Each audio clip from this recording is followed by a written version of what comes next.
I'm out in the woods again. It's going to be a bushcraft lesson, I think. Maybe not really bushcraft, maybe a little military mixed in there. What I wanted to try to do today is figure out a way to do a danger crossing, like a river or a canyon, on a single rope bridge. Military style, but find a way to recover the rope once we get to the other side. So stick with me, let's see how it goes. First thing is to find a tree on either side of your crossing. Try to choose one with a single trunk instead of a grove of trees all growing out of the same spot. This is going to be helpful in recovering your rope later. Next, take both ends of your rope, one on each side of the tree, and one man make the crossing to the danger area holding both sides of the rope. On one end of your line, you're going to want to tie a loop. I'm using a figure 8 knot here. You could also use a bowline, whatever your favorite loop is. Just something you can hook a carabiner to, or not. The carabiner's optional. At this point, what we're going to do is kind of a glorified trucker's hitch. Bring your carabiner and your loop to one side of the tree, and then loop the other side around so you can give it some mechanical advantage here and really tighten it up. Go around a couple of times. This is where I like to use the carabiner so I don't have to keep threading the end of a rope through the loop. But like I said, the carabiner's optional. Go back and forth 2 or 3 times to make sure that this is pulled down as hard as it can go. I eventually ended up having to retie this knot because I had some significant slippage there, but the principle's just the same. I just wasn't filming on the retie. At this point, everybody on the first side of the river or the canyon or whatever can tie themselves a Swiss seat, link onto the rope, make their way across. You should have a buddy help you hook onto the rope with your carabiner. I didn't bring a buddy, so I had to improvise. But once you're hooked on, you can put all your weight on the carabiner and just use your arms to help you with forward motion. Once you get to the other side, you should also use a buddy to help you unhook from the rope. But again, not having a buddy, I had to improvise with mine.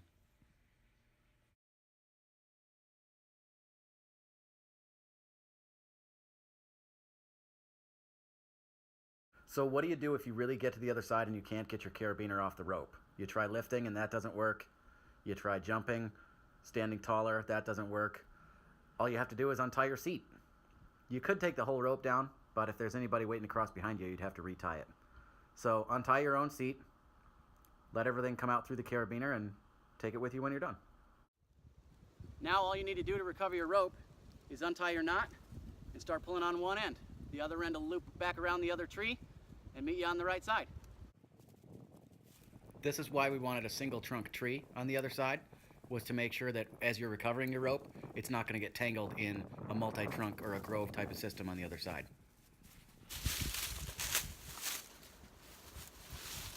There we go. All right, well now we know how to get a group of people across a one rope bridge and recover the rope when we're done. So hope everybody learned something. Stay tuned. We'll see you for the next one. Thanks for watching.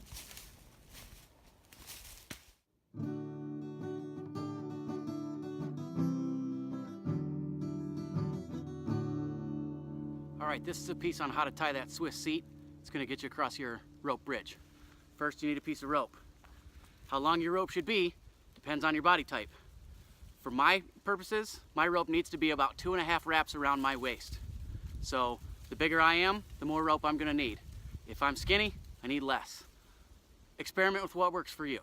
So here's how we'll do it. Take the rope that you've got and find the middle.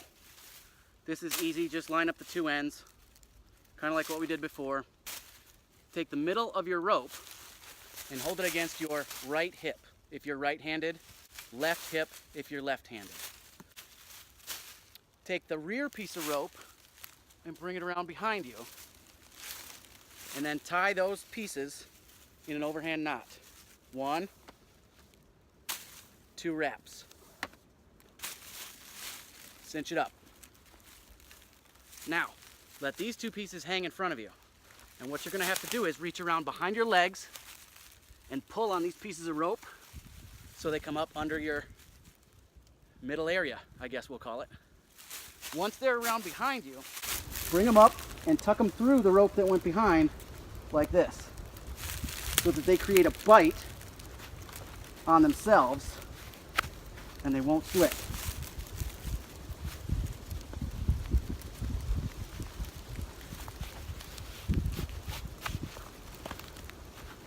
Now reef on them. Pull really hard. The harder you pull, the more comfortable it's going to be later. Then bring them back around in front of you and tie them on your non-dominant side. A square knot.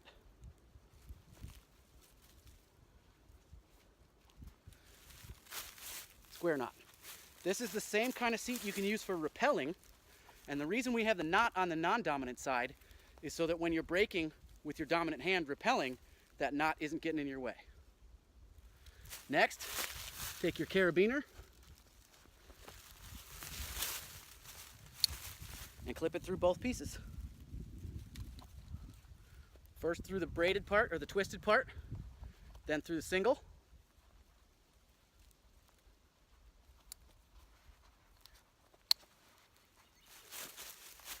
Now you can hang from that. It's not like sleeping on a Serta mattress, but it's definitely not as uncomfortable as it looks. So practice with a Swiss seat of your own. See if you can make it work. See what kind of tension you're going to need. Trust me on how comfortable it is. You'll be surprised.